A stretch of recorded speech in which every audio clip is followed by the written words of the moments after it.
Well, I have returned, and as soon as I got back, I did a few things that evening, went to bed, slept late into the afternoon the next day, got up, did a few things, and then went to bed again and slept all the way until sometime earlier this afternoon. And then it's just been kind of like reorganizing and planning to figure out where I need to go from here, getting started again. Like I was completely unable to update videos while I was gone. Um, Part of that was one of the places I stayed while I was out. It's like one of the few places I could secure while traveling, and the guy had no internet access. Well, that's not true. He had internet access with his phone, and I can't plug into somebody's phone for an hour or two to update anything that I was doing. And both going to and coming back from, I had some free Wi-Fi access at the airports, but that was always like not the right time and not the right ability. Like I couldn't do a high def video upload while sitting in an airport at 3 o'clock in the morning San Francisco time. It's not viable. And that was a complete mess. Both of those trips were 24 hours from start to finish. And yeah, that's like the whole flight time I think is about 12 to 14 hours, and then there's like the long layovers in the middle. And I still don't sleep well on planes or traveling at all. Like I can't sleep sitting up. It's just not something my body does. Although there was on the first flight out, I found that like I could kind of get like very fitful sleep by wadding up my sweatshirt and putting my face in it, propped against the back of the seat in front of me, because I can't. There's no leaning back in those seats. Like put your seat back goes about 2 inches back. That just doesn't make any difference. It really doesn't matter. 2 inches back isn't any better than 2 inches forward. It's just like there's not enough difference there that my body cares. And I'm 6'2", and so I was actually pleasantly surprised with like having enough room that if I didn't have something jammed under the seat in front of me, I could stretch my feet underneath the seat in front of me a little bit. And 3 of the 4 flights that I had to be on, I had an aisle seat, so I could stretch out a little in the aisles if I needed to. 2 of the flights that I took had empty seats on one side or the other of me. And so it gave me a little room to just kind of like not feel like I'm jammed in that tight space. But yeah, overall, I'm not a flight sleeper. So that didn't work particularly great. But the last time out, too, was the last flight was from Honolulu to San Francisco. I had to get up at early in the morning, and so I went to bed early. I got about 6 hours of sleep before my body goes, we need to be stressed about this, and woke me up at 2 a.m. Honolulu time, and my flight left at 2:30 in the afternoon. And I got to San Francisco, and I had a flight, like when I arrived in San Francisco to when I had to leave for the next flight, wasn't even a full, actually, I think it was about 7.5 hours. And so I stayed in the airport all night and then got my next flight out. And while I was on the flight, I'm like, well, maybe I'll catch a little sleep this way. And my body's just like that exhausted feeling, but unable to rest. And so I watched 2 movies instead, and half of a third movie, and got to the final airport and had to wait. Like, it was like 2.5 hours before I was able to get the bus back up to here to get to my car and drive 45 minutes to here. And so, like, I maybe got about maybe 2 hours and 10 minutes of sleep between waking up at that 2 a.m. period and when I went to bed, which was probably about 32 hours later. And I didn't get a full night's sleep that night. I went to bed before the departing flight, so I've crashed pretty hard. I've been very, very tired, and on top of all of that, I had a cold for much of my adventure. I sort of had a bit of a fever. I had a bit of a fever when I went to bed the night before I left, and I had a full-blown monster of a cold for the first 3 days. Sort of broke fever third day in, and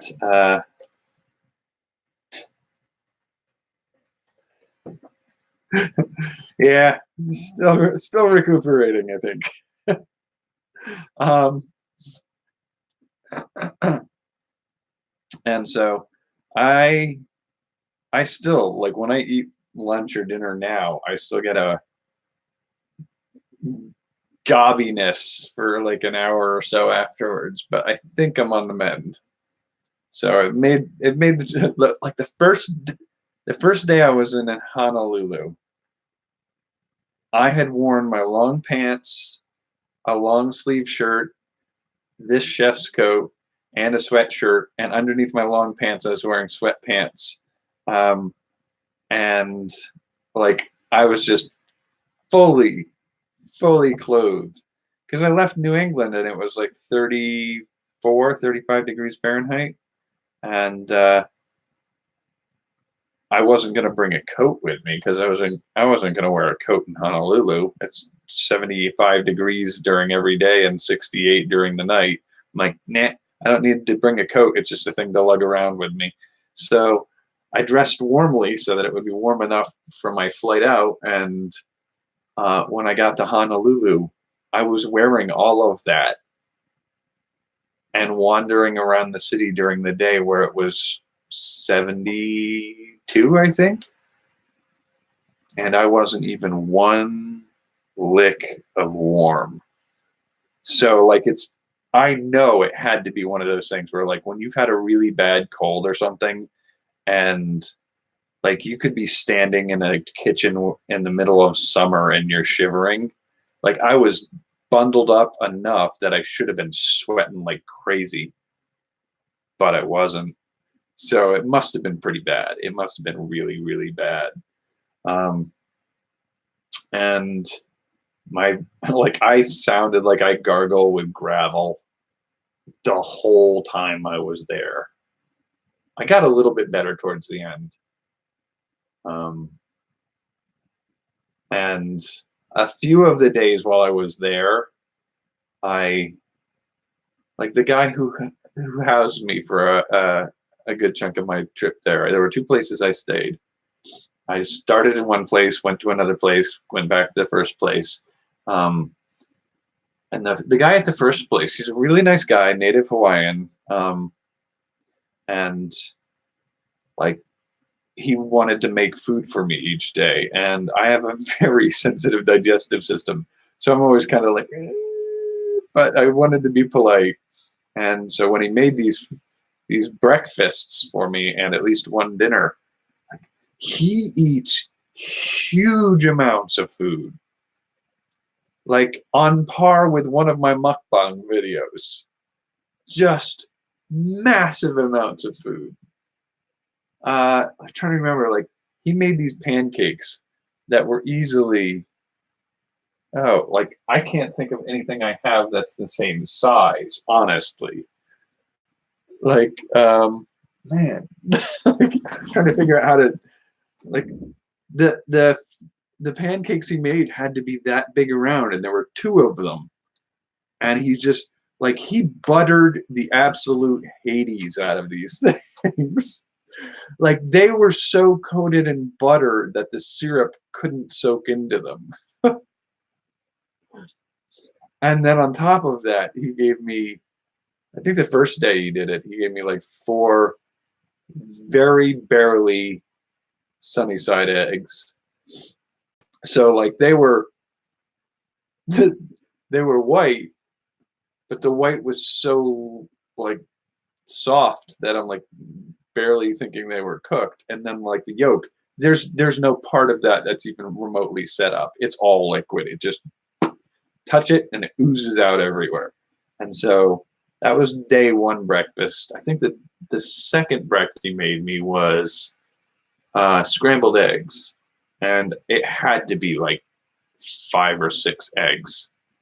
And he did corned beef hash with those eggs, and it had to be half the can of corned beef hash. And he did 1 pancake for that breakfast for me. And he's like, you're probably not going to eat it all. You're probably going to take half of it with you for lunch for the rest of the day. And I'm like, because that's kind of what I did the first day too. Like, I couldn't eat all of those pancakes, but they made a good lunch later.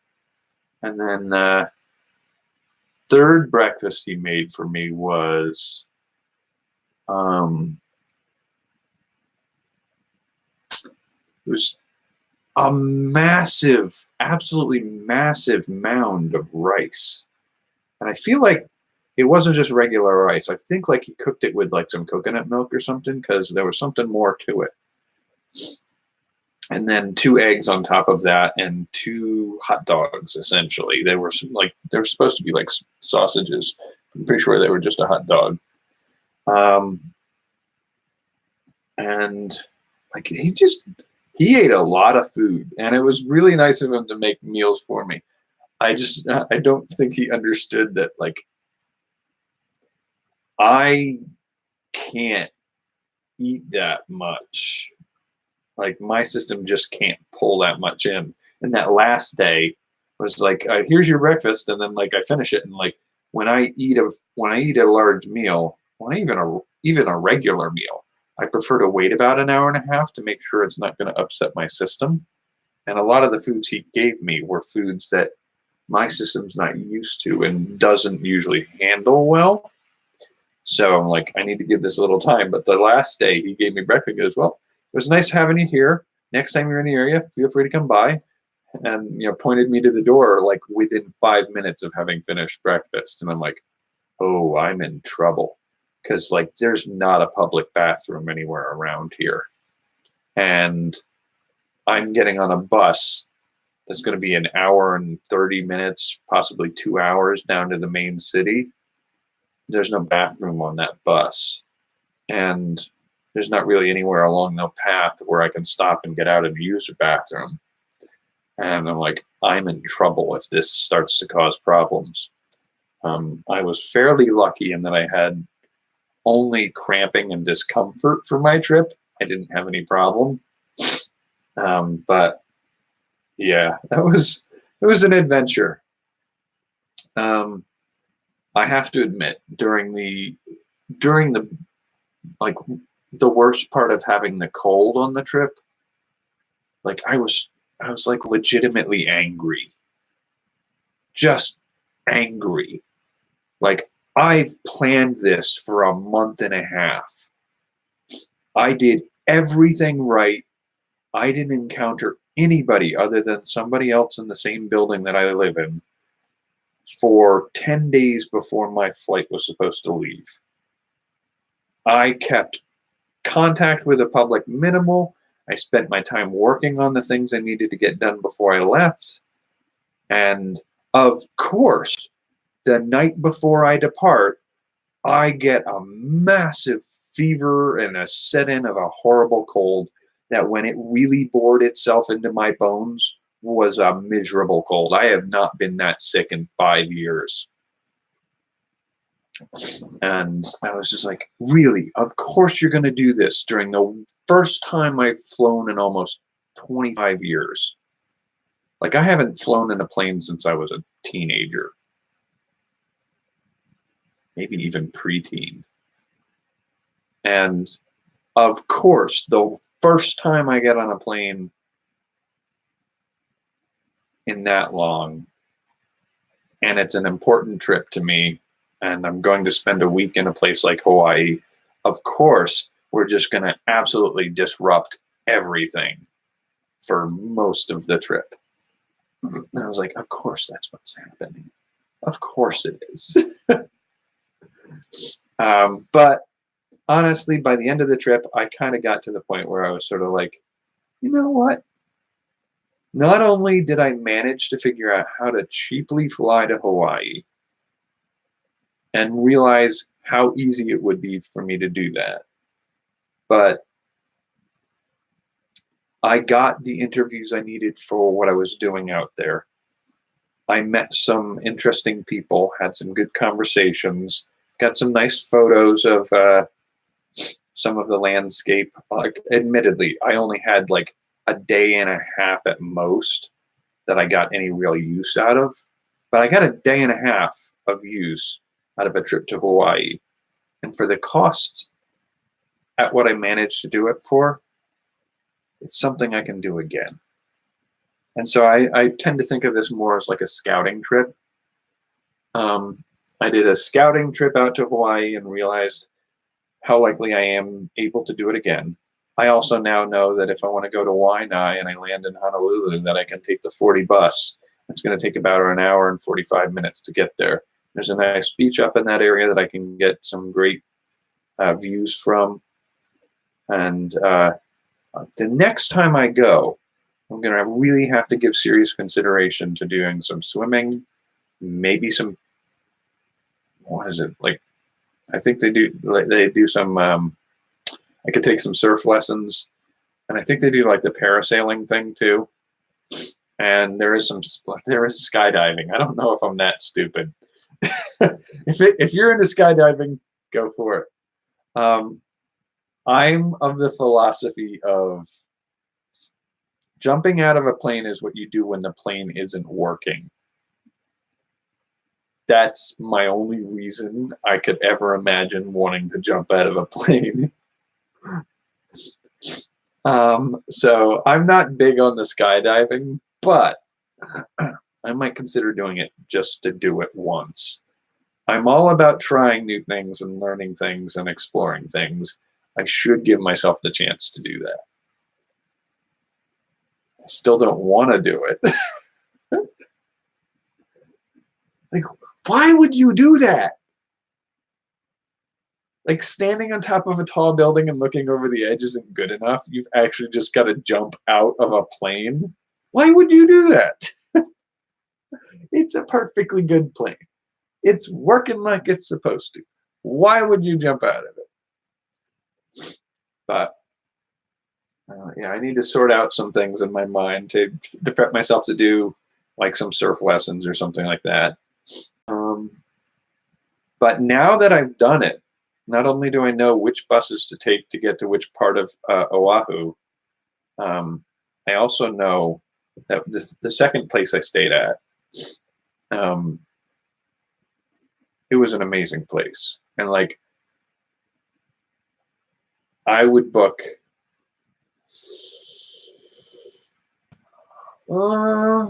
I could book 6 nights there. It would be about $200 to do that, which immediately ups the price of the cost of the trip.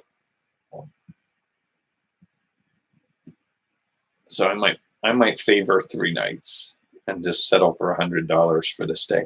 But it was a gorgeous area and it was really nice people. and it was a really amazing environment to be in. And even though I still had that cold kicking my butt the whole chunk of that time there, I would do that again. To me, that stay in that Airbnb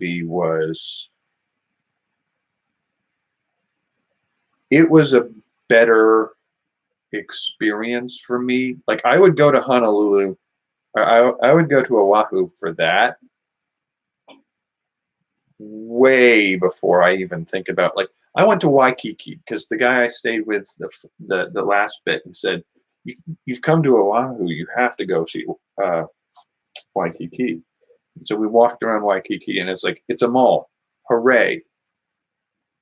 Here's an overbusy beach with 450,000 people packed on this tiny beach. Whoopee. Like, the beach up north past Waianae, there's a nice beach where there were 2 people on the whole beach the whole afternoon. It was a gorgeous day. Beautiful beach. Beautiful sky, beautiful water, nice waves. And it's not some touristy, jam-packed, massive, overblown thing. But I also have to tell myself, like, look, people go to Honolulu, they go to Waikiki, and this is something they all are interested in. They want to go to the Waikiki beach. They want to go to the Waikiki shopping center. For no other reason than at least seeing what other people are there for, I got to check it out. So, I mean, it's not a waste of time, but it's definitely not anything that appealed to me. But there were some beautiful mountains. They have these trees there that, honestly, they're like my favorite tree in the world. They're like giant bonsai trees. Like sculpted, gnarled, old-looking, just sort of amazing-looking trees.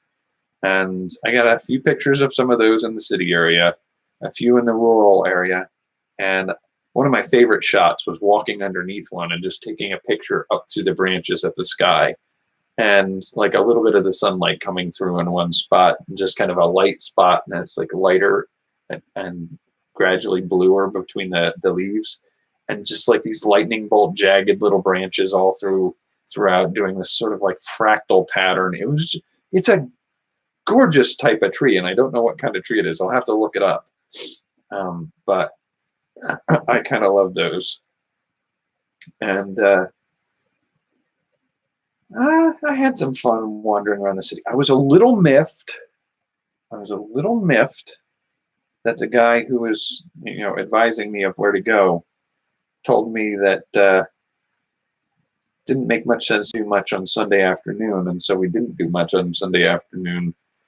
He showed me around the Waikiki area and everything like that, and then he said we should go back, and because he was the one who could lock the door of the place I was staying, like, I had to go back with him.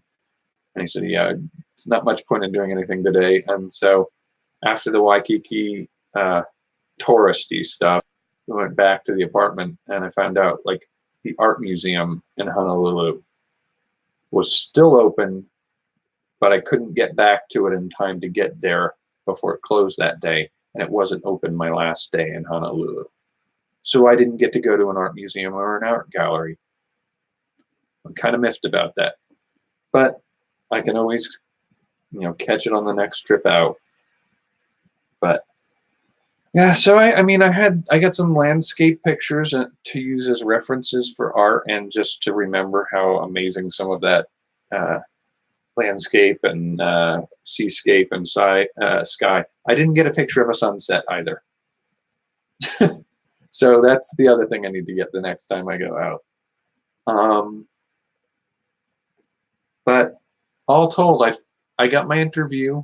I got some photography of the landscape and seascape, and a little bit of the sky. And I learned more about the island and how to get around and manage things. And so, all told, a good scouting trip. I scouted my my future trips, so I can figure out what I need to do for the next rounds out. And next time I go out, like, what are the odds? Well, I shouldn't say that. I was going to say, what are the odds that I'll get a massive cold and be out of it for 2/3 of the next trip? But knowing my luck, it just might say like, "Oh, you want to challenge us and hit me next time too." But I am back, and I need to see if I can get myself back in stride of doing things again. I think I'm just going to kind of putter around with a few of the remaining creative things for the rest of the month. And then I want to sort of start clean with a whole month next month. So like on the sort of like on the first or the first of the month of, I guess, am I really going to do that on April Fool's Day? So April Fool's Day will be the start of a new series of creative projects, I guess. So I got about 2 weeks to work out. Well, I got 2.5 weeks roughly to tidy up and reorganize my brain for this. And part of that's just going to be getting over this cold. I still got a little bit hanging on. Certainly not my favorite part of this trip. I did see 2 movies while I was traveling. There were free movies on the flight. I saw Big Hero 6 and what was the other one? Oh, Inside Out. And then I saw 2/3 roughly of the Lego Batman movie. Yeah, it was all right. Like, I don't mind that I didn't see the end of that one. Like, I didn't need to see the end of it. It was just sort of goofy fun while it was playing. But Inside Out and Big Hero 6, I will do a review for each of those, I think. I have read a book, Cuckoo's Egg, that I read when I was younger, I think. And I will review that one. So I need to get back into doing the regular edited content for inspired content, as well as the daily update videos. I also need to do a Views Day movie. I think I'm going to do Spider-Man Homecoming, as much as I don't want to spend the money on it. I might do that one. And then I might just go in and do the X-Men movies that I haven't seen yet. And then see where we are. I do also want to go out and see Captain Marvel. I hear good things. And I hear bad things. I'm more inclined to think I'll enjoy it, because I have no agenda going into it. I'm just there to see a movie. And then I think, so like, I need to do a couple board games and product and services.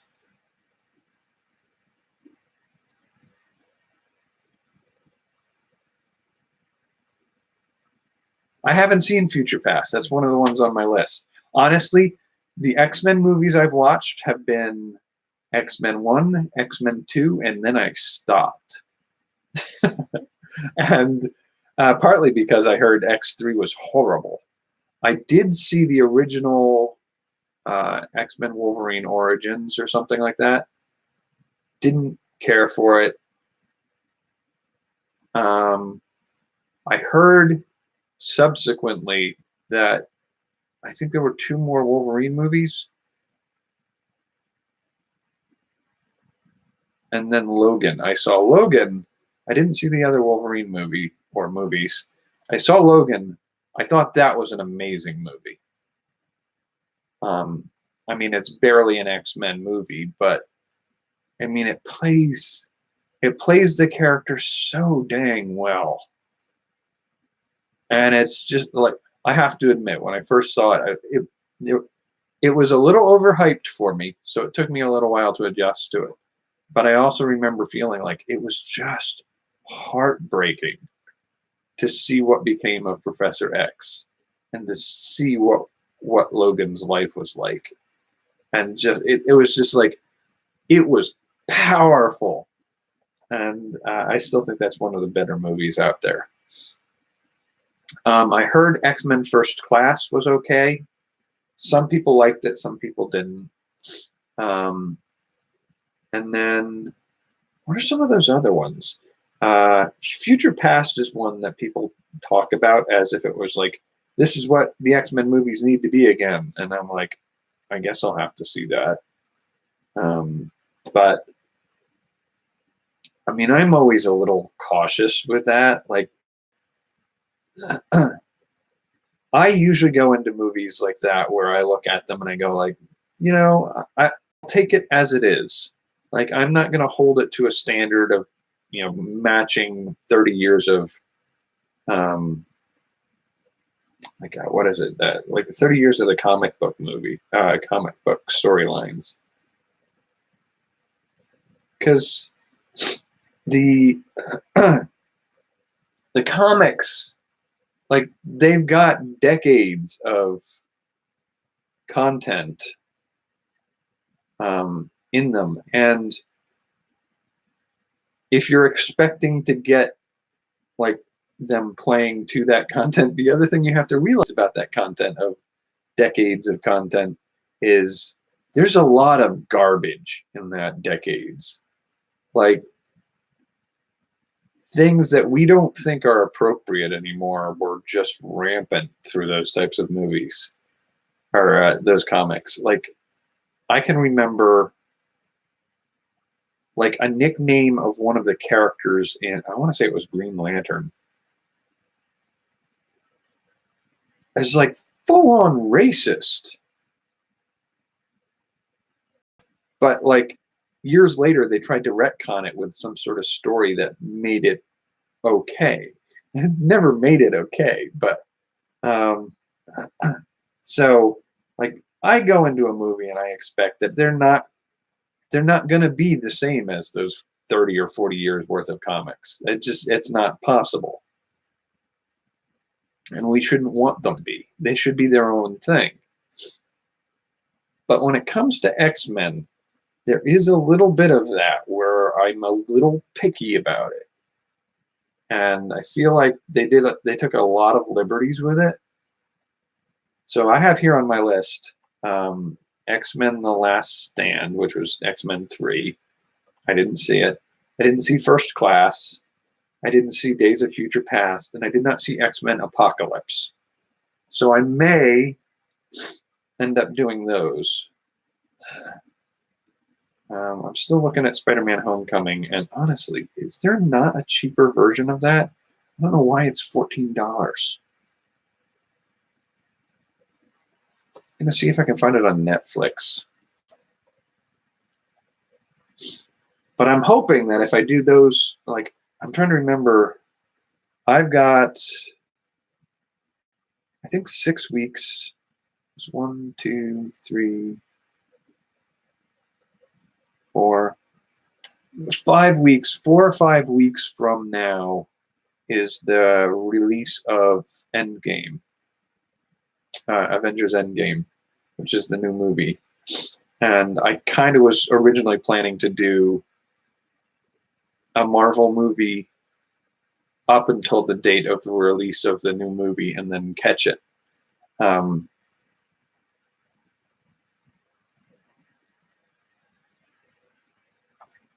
So I think I may just end up doing that with the X-Men movies, just catching up on what just happened there? I just lost something. Watch out of sequence. Why are you doing that? Anyway, I was going to see if I can pull up on Netflix whether or not there's the Spider-Man movie or not, or Amazon Prime. I have both of those services. It should be there cheaper than $14. But so Spider-Man Homecoming, X-Men Last Stand, X-Men First Class, X-Men Days of Future Past, X-Men Apocalypse. that should be enough to get me up until Endgame, where I can go and check that out. I also have to watch the Wonder Woman movie.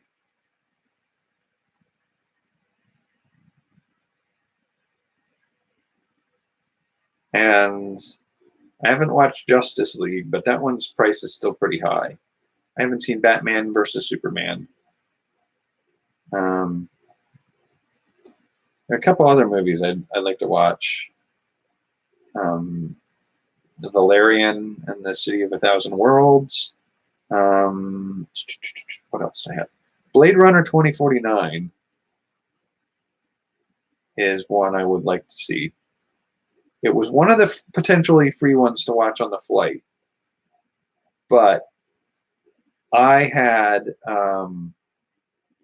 not seen Inside Out, and I had not seen Big Hero 6, and so I wanted to see both of those, and they were both right there for free. So I'm like, I'll do that. I want to see Tomorrowland. There was Jupiter Ascending. I have not seen the new Star Trek reboots. I have not seen Incredibles 2. I have not seen the new Total Recall movie. I haven't seen Chappie, Eternal Sunshine of the Spotless Mind.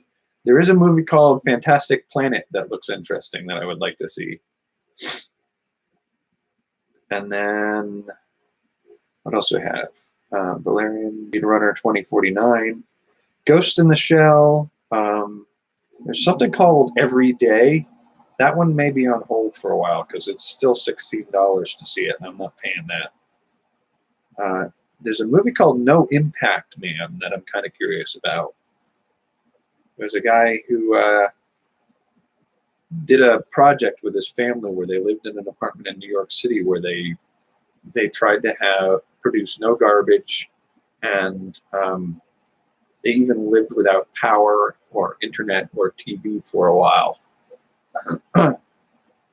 And it's sort of a documentary about their experiment, and I think they did it for like a month. I'm kind of curious about that. But so I have a list of movies to watch.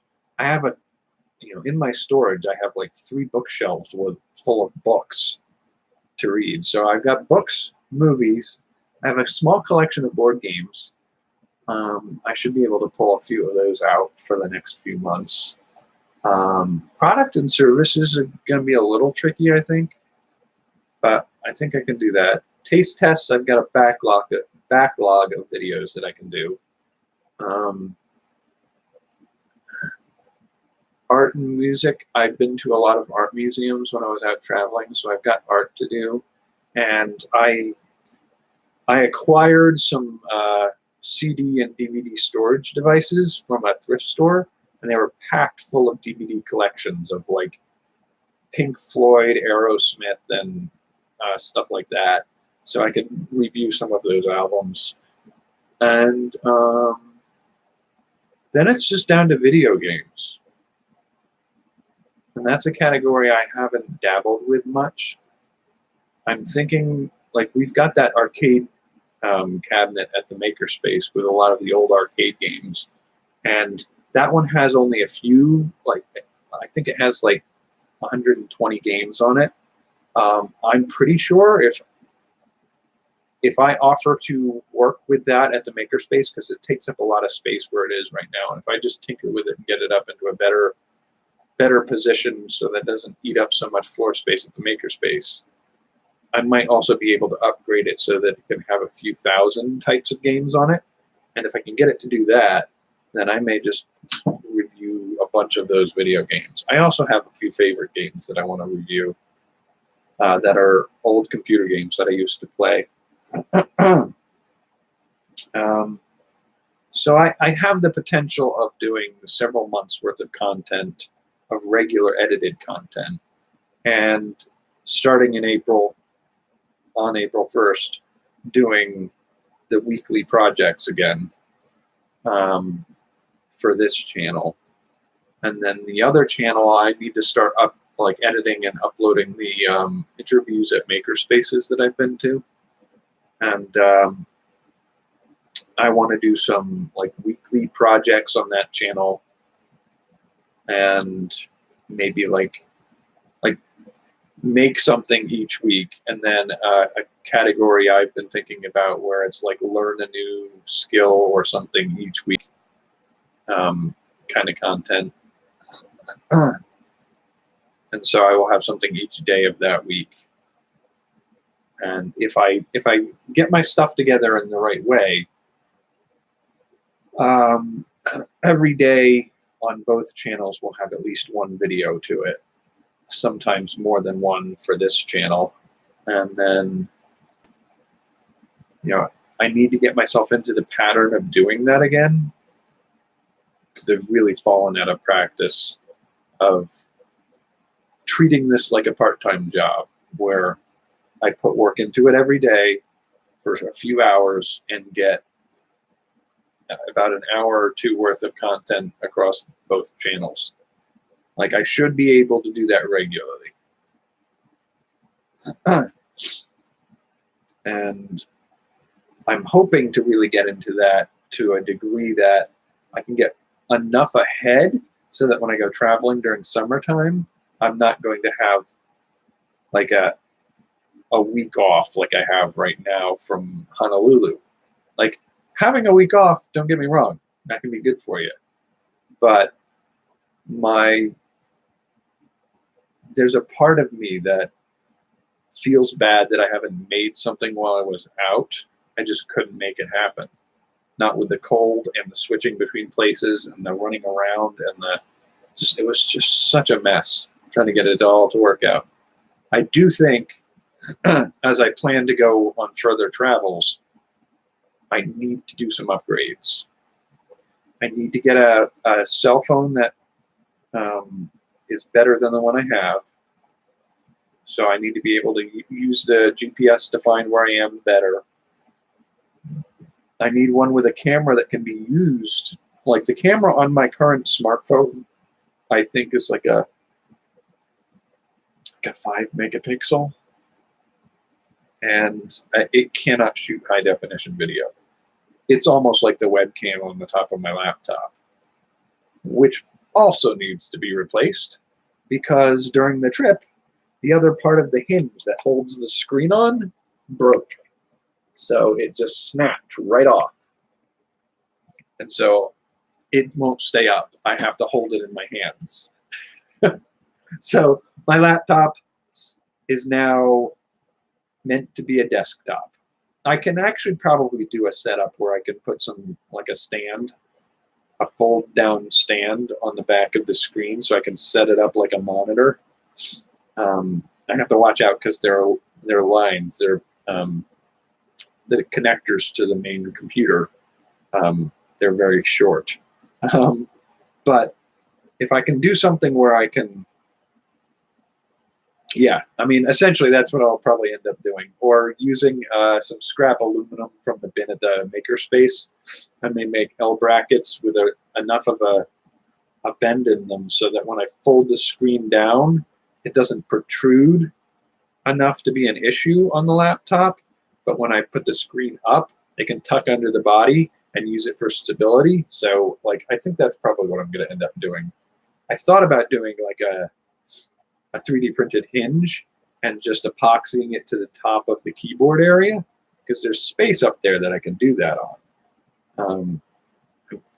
It would mean that, the hinge would be thick and it wouldn't fold quite as flat, but, I'll figure something out.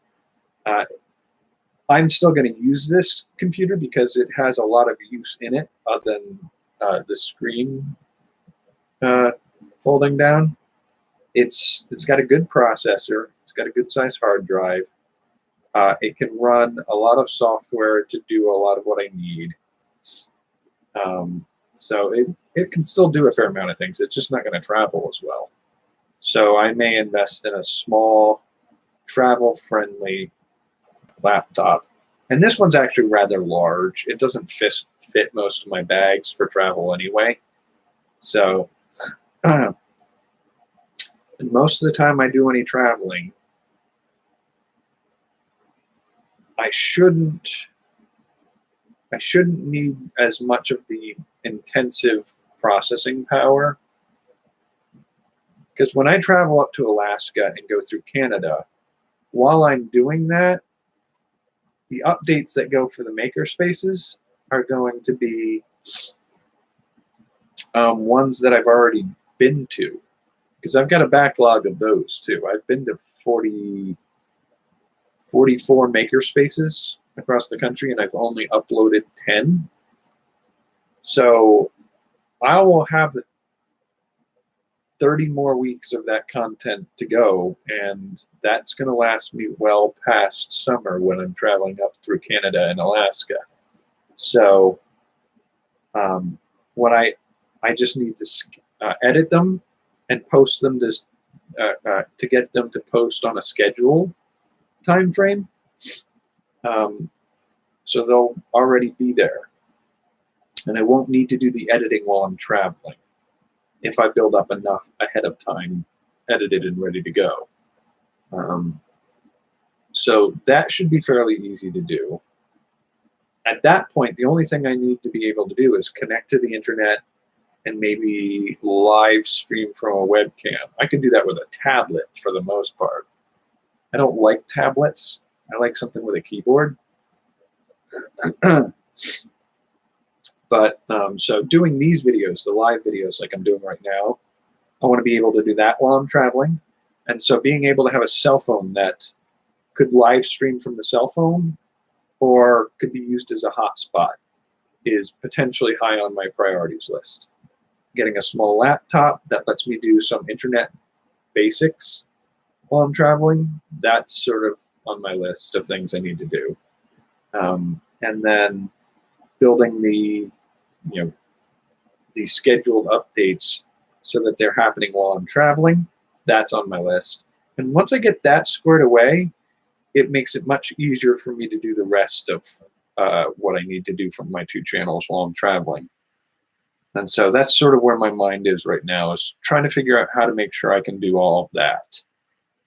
And it's sort of a practice run. Like it's important to get it done for this trip that I do in the summer for about 2 months, I think. But it's also important for me to get the knack for doing it, because I still hope that in the summer of 2020, I will be traveling to Brazil, Japan, India, United Arab Emirates, Germany, France, England, Canada, and then back to the US here. And that's going to be like 10 days in each location. That's going to be 3 or 4 months of travel. And I want to be able to still have things updating regularly while I'm traveling. And I would like very much to be able to do live videos while I'm traveling and not get stuck with the issues that I had when I was traveling to Hawaii, where I just couldn't get regular access to the internet while I was out there. So, I mean, doing a practice run and figuring out all the little things that I'm going to need to be able to pull off. In the meantime, I need to build, like, potentially one of the maker projects that I can do on my other channel is I need to build a travel carry-on case that suits my personal needs. Because I made this whole trip for a week out to Hawaii, and I had all the clothing I needed. I had my camera, my tripod, my laptop, rechargeable replacement battery for my camera, 2 SD cards for my camera, the audio recorder, recharging cables for the audio recorder, recharge cable for the laptop, like all of that, and the clothing I needed, and my hairbrush, and the medicine for the cold, and a couple books, like all of that fit in one carry-on bag. And like, it didn't fit ideally because the bag's not proportioned. Like, this laptop's too big for the bag. So it made it like deformed when it was tucked in there. And it made it a little difficult to go in and going through the airport security was difficult because you have to take it all out, set it all through the scanners, put it all back in, and it's just such a pain in the butt.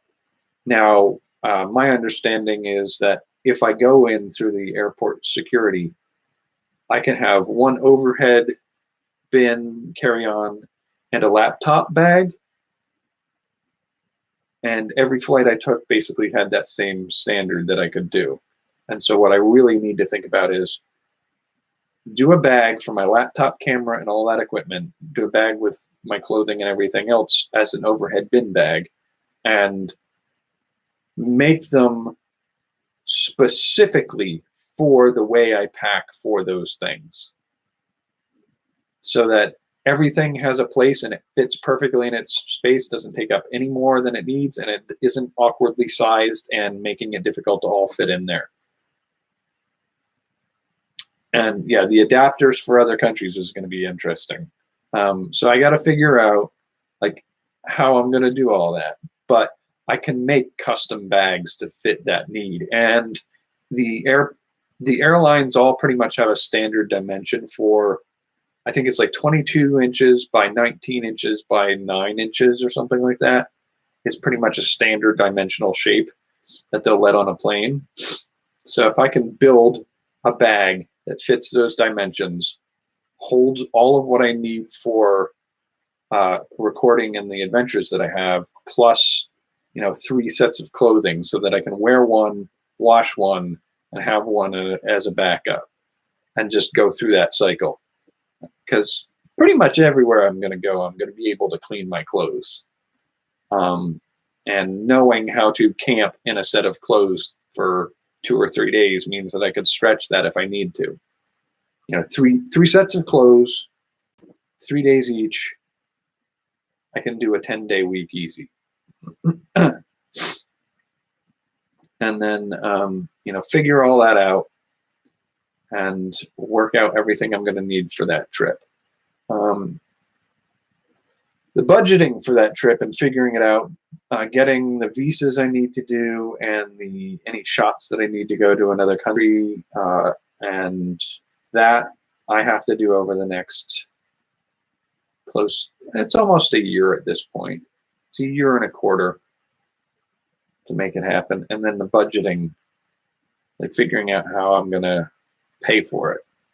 I'd like to get a couple sponsors, like a YouTube sponsor.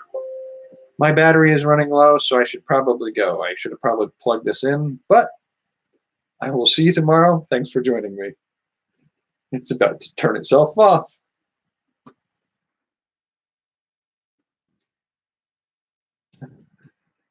See you tomorrow. End stream. There we go.